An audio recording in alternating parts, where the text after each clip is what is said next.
नमस्कार. लक्षवेधीमध्ये आपल्या सगळ्यांचं स्वागत. मी प्रसाद काथे. महाराष्ट्रातली रंगभूमी कोरोना काळाच्या कारणानं गेले कित्येक वर्ष सुनी आहे. ज्या तिसऱ्या घंटेनं नाट्यगृहाचा पडदा दूर होतो आणि रंगमंची आविष्कार सुरू होतो, ती तिसरी घंटाच अडखळली आहे. ती नियमितपणे वाजत नाहीये आणि यामुळे जो दृश्य परिणाम आहे तो केवळ आणि केवळ करमणुकीपासून समाजानं वंचित व्हावं इतकाच नाही, तर त्याच्याही पलीकडे जाऊन व्यवसाय म्हणून या संपूर्ण क्षेत्रालाच अवकळा आली आहे.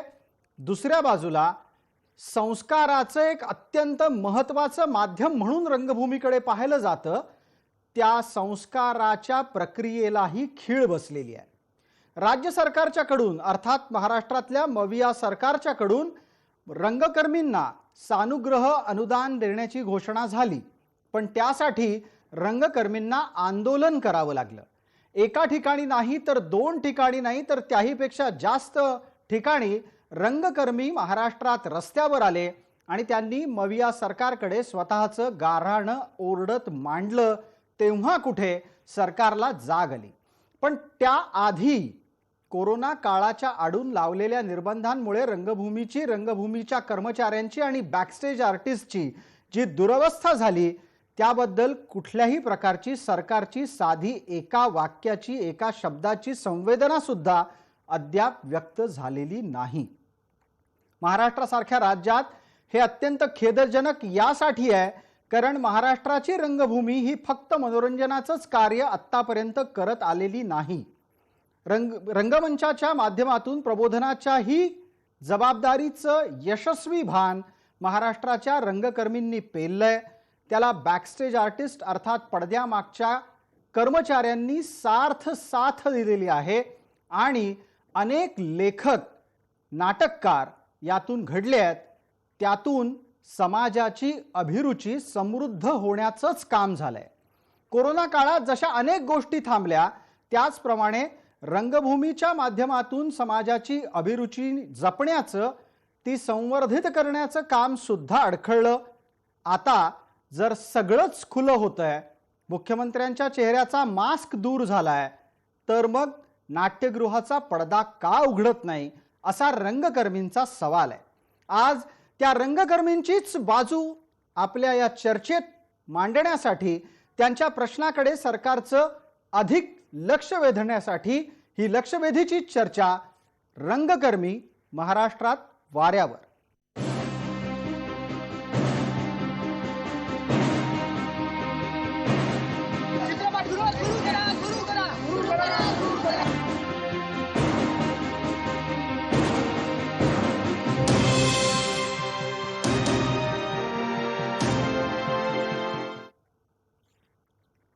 या चर्चेत आपल्याबरोबर सहभागी होणाऱ्या मान्यवरांचा आपल्याला पटकन परिचय करून देतो. आपल्यासोबत थोड्याच वेळात विजय पाटकर, ज्येष्ठ अभिनेता आणि अभिनेत्री मेधा घाडगे जोडल्या जाणार आहेत. आत्ताच्या घडीला आपल्यासोबत चर्चेसाठी मवियाचे प्रतिनिधी आणि राष्ट्रवादी काँग्रेसचे कोषाध्यक्ष तसंच विधान परिषद सदस्य हेमंत टकले आहेत. त्यांचा नाट्य, साहित्य, कला या क्षेत्रातला प्रवास आणि मुसाफिरी सगळ्यांना परिचित आहे. आणि आपल्या सोबत आहेत कुमार रंगभूमीचे प्रवर्तक, लेखक, दिग्दर्शक देवदत्त पाठक. सर्व मान्यवरांचं आपण या चर्चेत स्वागत करूयात. पहिला आणि थेट प्रश्न आत्ताच्या घडीला माझा हेमंत टकले यांना आहे. हेमंत टकलेजी, जे सरकार आत्ता अस्तित्वात आहे, ज्या सरकारवर आपण स्वतः लक्ष ठेवून आहात आणि त्याचा भाग आहात, त्या सरकारनं रंगकर्मींशी असं वागावं, ही भूमिका तुम्हाला स्वतःला पटतेय का हेमंतजी?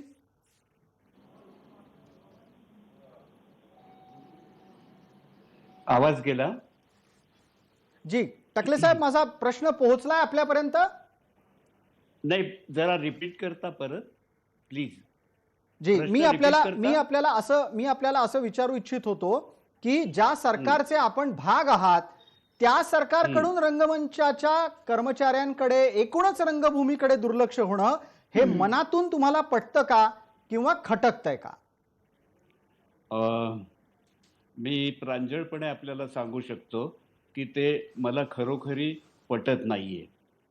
कारण महाराष्ट्र असं एक राज्य आहे की जिथे रंगभूमीला खूप महत्वाचं स्थान दिलं गेलेलं आहे.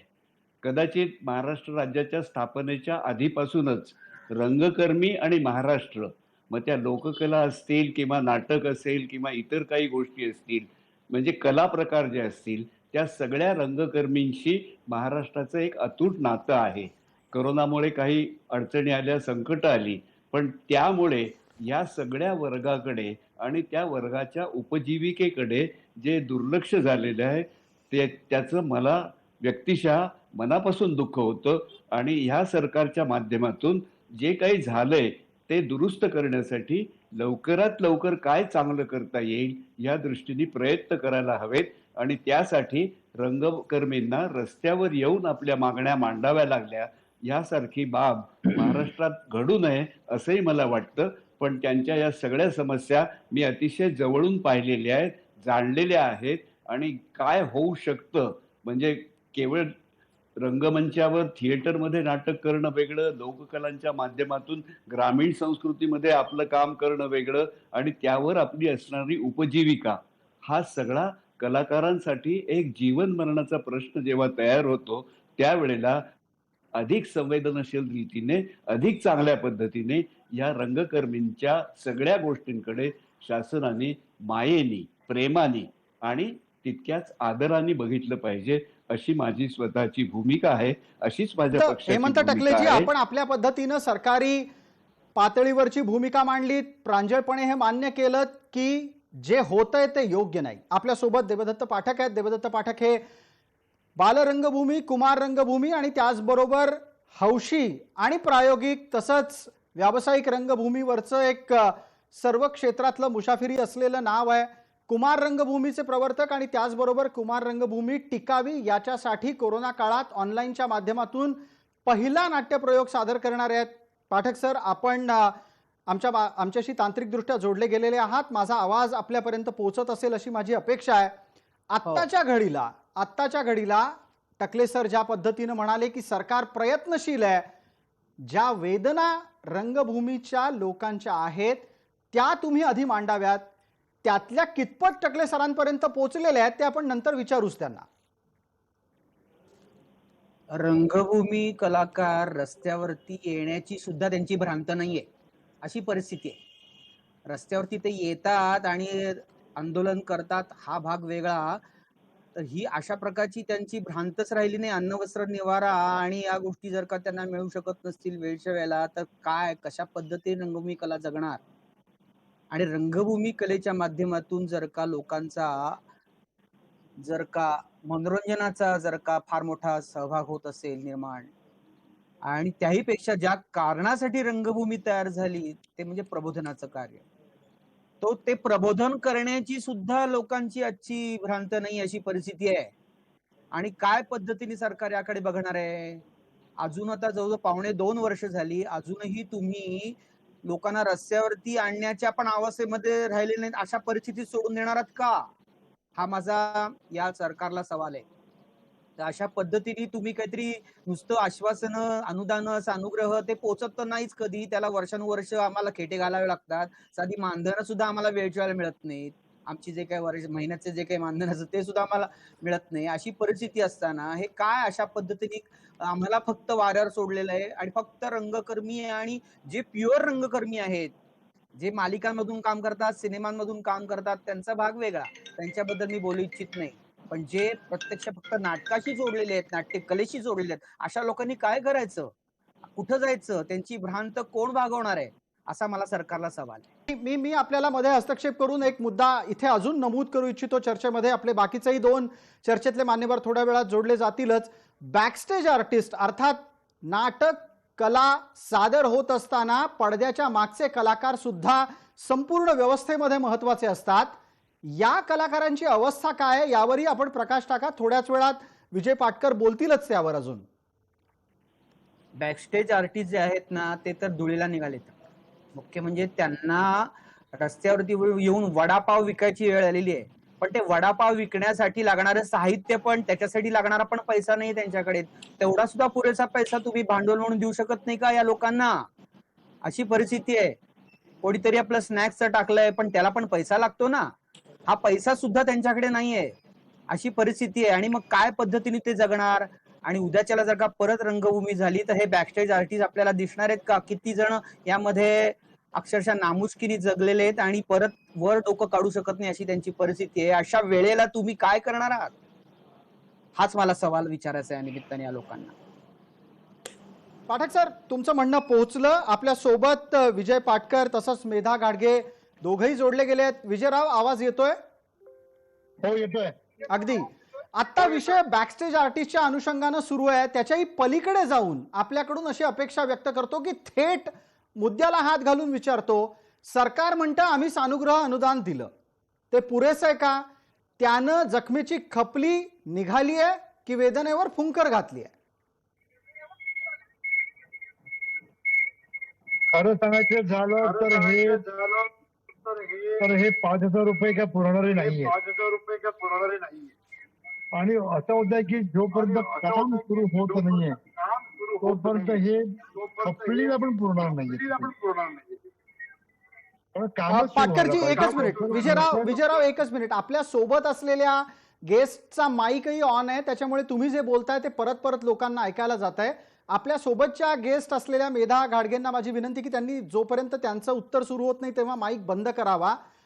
तुम्ही बोलत असताना फक्त तुमचा माईक सुरू ठेवावा. विजयराव, बोला. हा, तर चित्रपट नाट्यगृह सुरू व्हायला हवेत, शूटिंग चालू व्हायला हव्यात, तरच ही लोक सगळी आपल्या पायावर उभे राहू शकतात.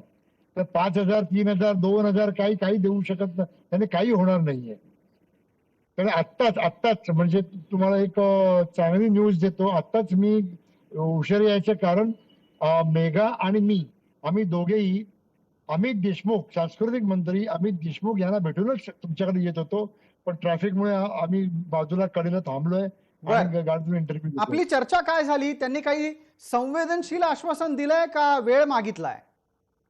नाही, खूप संवेदनशील असं आश्वासन दिलंय. खूपशा आमच्या मागण्या त्यांनी मान्य केल्या, तत्वतः मान्य केल्यात. जवळजवळ 14 मागण्या आम्ही केल्या होत्या, त्यापैकी 13 मागण्या त्यांनी मान्य केल्यात. त्यामुळे ह्या होण्यासारख्या आहेत आणि लवकरात लवकर आपण त्या अंमलात आणूया. आता एक पुढचा मुद्दा घेतो पटकन. मेधा घाडगे आपण आपल्या सोबत जोडल्यात. मेधा घाडगेजी, नाट्यगृह सुरू होणं हा केवळ रंगमंचाच्याशी निगडीत असलेल्या लोकांचा विषय नाही, तर अनेक लोककलावंतांच्या साठी सुद्धा तो आधार आहे. आत्ताच्या घडीला विविध लोककलावंतांची व्यथा काय? लोककलावंत म्हणजे आता ज्या पद्धतीने तमाशा कलावंतांना आणि लोककलावंतांना त्यांनी अनुदान जाहीर केलंय, पण आपल्याकडे व्यावसायिक कलावंत आहेत, व्यावसायिक लावणी कलावंत आहेत, त्यांची आज सगळ्यात कुणीही दखल घेतली गेलेली नाहीये. आज सगळ्यात नाही त्यांच्या नोंदण्या आहेत, नाही काही त्यांचं कुठेही त्यांच्या कशातही त्यांना हे नाही, अनुदान मिळत नाही. तर या गोष्टींवर आज आम्ही चर्चा केली, मुद्दे सांगितले. आणि जसं तुम्ही आज तमाशा कलावंतांना आणि कलावंतांना जसे तुम्ही अनुदान देता आहात, तर व्यावसायिक कलावंतांना पण तेवढाच अधिकार आहे. तेही कलाकार आहेत. तुम्ही सगळ्यांना एका पातळीवरच तुम्ही सगळ्यांना जी मदत देता ती सकट सगळ्यांना मिळाली पाहिजे, पहिली गोष्ट. मेधाजी, एक मुद्दा उपस्थित करतो इथे की व्यावसायिक कलाकारांना सुद्धा मदत देण्याची मागणी झाली तर मग सर्वसामान्य लोकांना असा प्रश्न पडू शकतो की सरकार किती जणांना मदत करणार आणि हे व्यवहार्य आहे का? नाही, अगदी बरोबर आहे तुमचं म्हणणं, पण आम्ही तेच मुद्दा मांडला. पण आम्ही आमचा मुद्दा बाजूला ठेवून की आम्हालाही पैशांची मदत करा असा हा मुद्दा बाजूला ठेवून आम्हाला थिएटर सुरू करून द्या. आम्ही व्यावसायिक कलाकार आहोत, ज्याच्यावर आमचं पोट आहे. जिथे आम्हाला थिएटर सुरू होणार तिथेच आम्हाला मानधन मिळणार. आम्हाला काही अपेक्षा नाहीये. आज तमाशा कलावंतांना तुम्ही आज मदत दिलीत, आम्ही त्याच्यात प्रचंड खुश आहोत आणि खरंच चांगली गोष्ट केलेली आहे. आम्ही अजिबात त्याच्यासाठी काही त्यांच्याकडे कसलीही मागणी धरली नाही. आम्ही फक्त एक मुद्दा केला की देताय तर मग सरसकट सगळ्यांना द्या. आणि जोपर्यंत आम्हा कलावंतांची, व्यावसायिक कलावंतांच्या जोपर्यंत नोंदण्या होत नाहीत ना सर, तोपर्यंत आम्ही या अनुदानाला लागू पडत नाही असं मला वाटतं. एकदा हेमंत टकले यांच्याशी प्रश्ना निमित्तानं चर्चेला जाऊ. हेमंतजी, आता आपल्या सोबत असलेल्या सर्व मान्यवरांच्या व्यथा आपल्यापर्यंत पोहोचल्या असतील. तुम्ही चर्चेच्या सुरुवातीला म्हणालात की जे घडतंय ते तुम्हाला स्वतःला पटत नाही. त्यांचं म्हणणं असं आहे की जे अनुदान दिलं गेलेलं आहे त्यानं वेदनेवर फुंकर नाही, उलट जखमेची खपली निघाली आहे. दुसऱ्या बाजूला जे अनुदान ज्यांच्यापर्यंत पोहोचायला हवं ते त्यांच्यापर्यंत पोहोचून सुद्धा फारशी मदत होत नाहीये. तिसरा महत्त्वाचा मुद्दा की व्यावसायिक कलावंतांना सुद्धा अनुदानाची अपेक्षा आहे. इतकी परिस्थिती खालावली आहे, याची जाण आणि याची बोच सरकारपर्यंत पोहोचली आहे का? हेमंतजी. मला वाटतं की आज पाटकर आणि ताई जेव्हा जाऊन आल्या सांस्कृतिक कार्य मंत्र्यांकडे आणि त्यांनी सगळी परिस्थिती सांगितली, गेल्या 2 वर्षापासून आम्ही बघतो आहोत. ताईंनी तमाशा कलावंतांचंही सांगितलं आणि मला त्यांचा महत्वाचा मुद्दा असा वाटला की व्यावसायिक म्हणून जे रंगकर्मी आहेत त्यांची मागणी काय आहे की तुम्ही आमचं थिएटर ओपन करा, तर आम्हाला काहीतरी त्याच्यातून मिळेल ना. त्याला त्याला अनुदान नाही म्हणता येणार. थिएटर बंद झालं तर व्यावसायिक असून सुद्धा जर नाटकच झालं नाही तर त्यांना काय मिळणार? म्हणजे त्यांचं उपजीविकेचं साधन नाटक होणं, पडदा दूर होणं आणि प्रेक्षकांनी येऊन ते बघणं, याच्याशी तो निगडीत असा भाग आहे. आता आपण बघतोय की आपण सगळ्या गोष्टींमध्ये वेगवेगळ्या प्रकारच्या सवलती दिलेल्या आहेत. हा एक भाग झाला. तरी सुद्धा या सांस्कृतिक क्षेत्राचं आपण सगळा समाज म्हणून आपलं जे काही उत्तरदायित्व आहे त्याच्या दृष्टीने मला वाटतं की आपण जसं समाजातल्या विविध घटकांसाठी करतो तसं या रंगकर्मींसाठी सुद्धा थोडंसं जास्तीचं जरी करायला लागलं तरी हरकत नाही. कारण केवळ करमणूक नव्हे, समाज प्रबोधन, समाज परिवर्तन आणि त्या दृष्टीने समाजाचा नवा विचार रुजवण्याचं काम हे सगळे कलाकार, लेखक, साहित्यिक करतायत. टकलेजी, आपल्याला अशी अपेक्षा आहे का की मग समाजानं पुढे येऊन या कलावंतांच्या काळजीच्या बाबत एक पाऊल पुढे टाकावं, की सरकार म्हणून आपण काही करणार आहात? नाही, सरकार म्हणूनच सगळ्यात मोठं पाऊल टाकण्याची आता आवश्यकता आहे. समाज नंतर येतोच. मी आपल्याला सांगू इच्छितो की समाज पुढे येईल, पण सरकारने स्वतः पुढे आलं पाहिजे आणि गरज असेल गरज असेल तर अगोदर सरकारने त्यांचा मोठा भाग उचलला पाहिजे. पण आता टकले साहेब, आपण स्वतः सरकारचा भाग आहात आणि असं असताना सुद्धा तुम्ही ही भूमिका घेताय. मग आणखीन निर्णय प्रक्रियेला प्रत्यक्षात यायला वाट कसली पाहिली जाते? नाही, आता कसं आहे ना की आतापर्यंतच्या कोरोनाच्या संदर्भातल्या वैद्यकीय सुविधा, ऑक्सिजनचा पुरवठा वगैरे या गोष्टींकडे अधिक लक्ष होतं. थोडंसं आता आपण समाजाच्या एकूण स्वास्थ्याच्या दृष्टीने जेव्हा विचार करतो तेव्हा आता तरी या गोष्टीचा तातडीने विचार होण्याची आवश्यकता आहे आणि ही सगळं पुन्हा गाडं व्यवस्थित चालण्यासाठी आपल्याला रंगकर्मींसाठी जे काही करता येणं आहे त्याच्यापेक्षा अधिकच केलं पाहिजे. पण मग याच्यासाठीची तातडीची मागणी आहे, नाट्यगृह सुरू करा. त्याबद्दल काय आणि कधी निर्णय अपेक्षित करूयात टकले साहेब? आपण आजच मुख्यमंत्र्यांनी जेव्हा सांगितलं की ज्या वेळेला लोकलचा कालचा निर्णय झाला त्याच्यानंतर आज टास्क फोर्सची मीटिंग झाली आणि काही ठिकाणी आता जी सभागृहाची किंवा थिएटरची कपॅसिटी असेल त्याच्या किती टक्क्यापर्यंत पूर्णपणे सॅनिटायझेशन करून आपल्याला प्रयोग कारण लोकांची सुद्धा इच्छा आहे जाऊन नाटक बघावं, कारण ती एक जिवंत कला आहे आणि त्या कलेला आपण सामोरं जाणं ही आज नागरिकांची आरोग्या इतकीच महत्वाची गरज आहे आणि त्या दृष्टीने या सरकारने लवकरात लवकर काम कसं करावं यासाठी आम्ही सगळ्या नेत्यांना टकले साहेब, यात तुम्ही पुढाकार घेणं अपेक्षित आहे. मला विजयराव पाटकरांना एक बोलतं करायचं आहे, त्यानंतर पाठक सर आणि मेधाताईंनाही बोलतं करू. विजयराव, नाट्यगृह किती लवकर सुरू व्हायला पाहिजेत आणि याबद्दल तुम्ही अमित देशमुखांशी बोलल्यानंतर काही ठोस आश्वासन मिळालंय का? दुसरा मुद्दा, नाट्यगृह सुरू करा असं म्हणणारे स्वतः कोणते नियम पाळून नाट्यप्रयोग करायला तयार आहेत? आमचे नाटकवाले हे तर सगळे नियम अगोदरही पाळत होते, अगोदरही. आताही ते सगळे नियम पाळून नाटक चालू करायला त्यांची काही हरकत नाही. म्हणजे आज सॅनिटायझेशन करणं, अख्खं थिएटर सॅनिटायझेशन करणं, त्यानंतर टेम्परेचर चेक करणं, मास्क घालणं, या सगळ्या गोष्टी आमच्या आवाक्या बाहेरच्या नाहीयेत. हे सगळ्या अगदी मामूली गोष्टी आहेत, हे आपण करू शकतो. पण तरी सुद्धा विजय वडेट्टीवार या मंत्री साहेबांनी आम्हाला एक थोडासा शब्द दिलाय की सप्टेंबर पहिल्या आठवड्यात थिएटर चालू व्हायला काही हरकत नाहीये असं ते म्हणाले. पण आता ते जर सप्टेंबर म्हणत असतील आणि दुसऱ्या बाजूला बऱ्यापैकी टास्क फोर्स मधली मंडळी सप्टेंबरच्या जवळपास तिसऱ्या लाटेची शंका व्यक्त करत असतील तर विजयराव कितपत बोललेला शब्द प्रत्यक्षात येईल? नाही, खरं आहे तुमचं डिस्कशन म्हटलं तर ते बरोबर आहे, पण मला तर ऑप्टिमिस्टिक राहायला पाहिजे. मला आता फक्त चित्रपटगृह नाट्यगृह चालू व्हायला पाहिजे हे मला वाटतंय. आता मला त्या कोरोनाची भीती वाटत नाहीये, मला तरी भीती पर्सनली भीती वाटत नाहीये. मला भीती वाटते जर पुढच्या महिन्यापर्यंत थिएटर नाही चालू झालं ना तर याच्यापेक्षा आमची परिस्थिती वाईट होईल. कारण आता फाईट तर करावं लागणार ना सर, फाईट तर करावं लागणार. कोरोना आहे, कोरोना तिसरी लाट आहे, काय काय काय काय काय करतो, किती कारण करायची. झालं की 1.5 वर्ष झालं आता. परिस्थिती वाईट आहे, मी कबूल आहे, मी मान्य करतो वाईट आहे.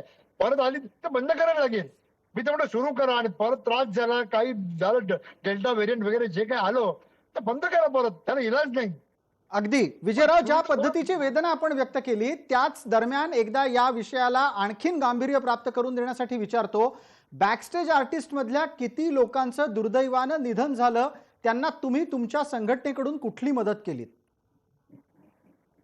खूप आज नाट्य जे व्यावसायिक आहेत, नाटक तंत्रज्ञ, बॅकस्टेज, तर बरंच लोक गेली, दुर्दैवीरित्या गेली आहेत, आणि त्याच्या संस्थेने त्यांना मदत केलेली आहे.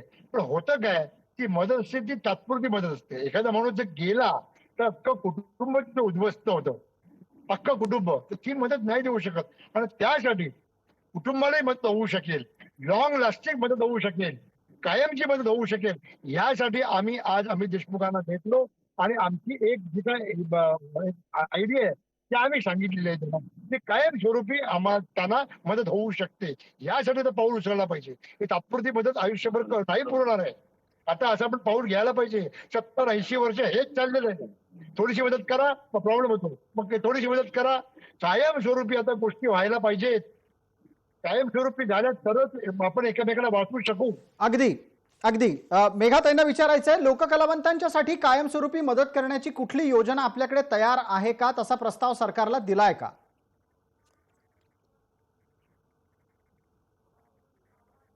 मेघाताई, आपला माईक बंद आहे, आपला आवाज सुरू करावा.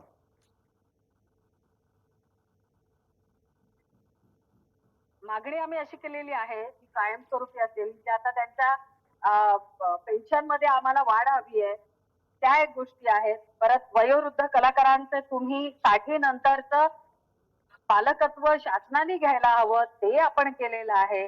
ते सरसकट सगळ्यांनाच लागू होणार आहे. तर त्यांनी पण त्याच्यावर त्यांनी म्हणाल की यावर विचार करायला काय हरकत नाही.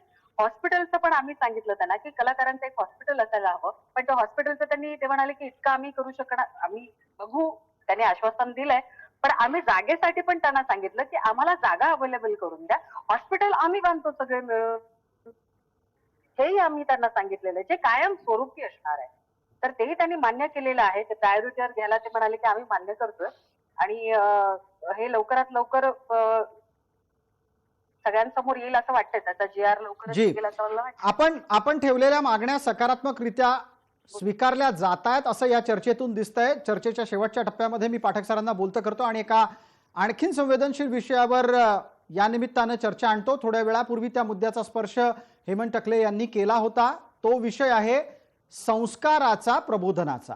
कुमार रंगभूमीच्या निमित्तानं आपण सक्रिय आहात. देवदत्त पाठकजी, या कोरोना काळात रंगभूमी बंद असल्यानं राज्यात संस्काराची जी प्रक्रिया खंडित झाली, तिनं नक्की काय नुकसान झालं, आणि खास करून लहान मुलं आणि तरुण वयातले अनेक नाट्य कलाकार आणि एकूणच समाज? मी म्हणेन रंगभूमी कला बंद वगैरे काही पडलेली नाहीये. प्रत्यक्ष प्रयोग होत नसले तरी त्याची वेगवेगळ्या प्रकारची आपण उपाय शोधू शकतो, आणि ते शोधायला पाहिजेत. रंगकर्मीला हा मोठा टास्क आहे. त्यांची इमॅजिनेशन कशासाठी आहे? मग मी असं म्हणेन त्यांनी कुठल्याही परिस्थितीमध्ये रंगभूमी कला येणं केनं प्रकारेनं चालू ठेवली पाहिजे, आणि ती आपण चालू ठेवलेली आहे. त्यातला दुसरा मुद्दा असा आहे संस्काराचा. संस्कार ही गोष्ट समूहामध्ये होते जास्ती असं म्हणूया. आणि रंगभूमी कला ही जर का समूह कला आहे तर तिथे सगळे एकत्र येतात. चालणं, वागणं, बोलणं, वावरणं, बघणं, कृती करणं, हालचाली करणं या सगळ्या गोष्टीशी थेट संबंध आहे रंगभूमी कलेचा. आणि लहान वयामध्ये जर का मुलं त्यांना स्वतःचं एक्सपोजर मिळवण्यासाठी जर का रंगभूमी कलेशी निगडीत झाली, जोडली गेली, तर ते अधिक चांगल्या पद्धतीने होत राहिलेला आहे. असा गेल्या 35 वर्षाचा अनुभव आहे. पण हा 35 वर्षाच्या असलेल्या कामामध्ये आता गेल्या 2 वर्षापासून खंड पडलेला आहे. आणि हे अशा प्रकारचं संस्कार होणं जे समूहामध्ये येण्यामुळे, एकत्रित येण्यामुळे, एकत्रितपणे एकमेकांशी वागण्यामुळे, सुसंवाद करण्यामुळे हे कोरोनामुळे बंद पडलं. त्यामुळे संस्कार हे घर बसल्या फक्त आईवडील देऊ शकत नाहीत, तो समाज पण देत असतो. आणि समाज म्हणजे एका अर्थाने समूह आहे. त्या समूहामध्ये जर का आपण एकत्र नाही आलो तर मुलं एकलकोंडी, एकेच ठिकाणी बसून राहणारी, त्या मोबाईलमध्ये घुसणारी, डोकं घालून बसणारी, कोणाशी न बोलणारी जर का अशी निर्माण झाली, तर आजची पिढी जर का अशी निर्माण झाली तर उद्याची पिढी काय होणार, त्याचं काय होणार. तर अगदी त्यावरती उपाय आहे. तो उपाय आपण शोधून काढलेला आहे. आणि तो उपाय म्हणजे ऑनलाईन लाईव्ह नाटक करायचं. गेल्या 1.5-2 वर्षामध्ये 170 प्रयोग मी केले ऑनलाईन लाईव्ह. आणि सांगण्याची खेदजनक गोष्ट अशी आहे की कुठलेही रंगकर्मी हे बघायला आले नाहीत. जे फार मोठे आहेत, स्वतः फार त्यांचं नाव आहे, कोणी बघायला आलं नाही. हा प्रयत्न बघायला आले नाही. एक ठराविक 4-5 लोक सोडली तर कोणी नाही. सगळ्यांना आवाहन करून झालं, कोणी आले नाही. म्हणजे तुम्हाला फक्त प्रत्यक्ष स्टेजवरती नाटक करायला मिळालं तर फक्त सगळं छान आहे का? अरे जर का नाटक नाहीच होऊ शकलं, कोरोना जर का वारंवार डोकं काढूच लागला, तर तुम्ही काय करणार आहात? तुम्हाला उपाय शोधावाच लागेल. ठीक. यासाठी अगदी तुम्ही online live- आपण ज्या सकारात्मकतेने म्हणालात की नाट्यकर्मींची ही जबाबदारी आहे की त्यांनीही त्यांच्या कल्पना विश्वाला अधिक विस्तारलं पाहिजे, पर्यायी मार्ग स्वीकारले पाहिजेत. दुसऱ्या बाजूला हा संपूर्ण व्यवसाय, त्याचं अर्थचक्र जिवंत राहण्याच्यासाठी नाट्यगृहांच्या वरचा पडदा दूर झाला पाहिजे.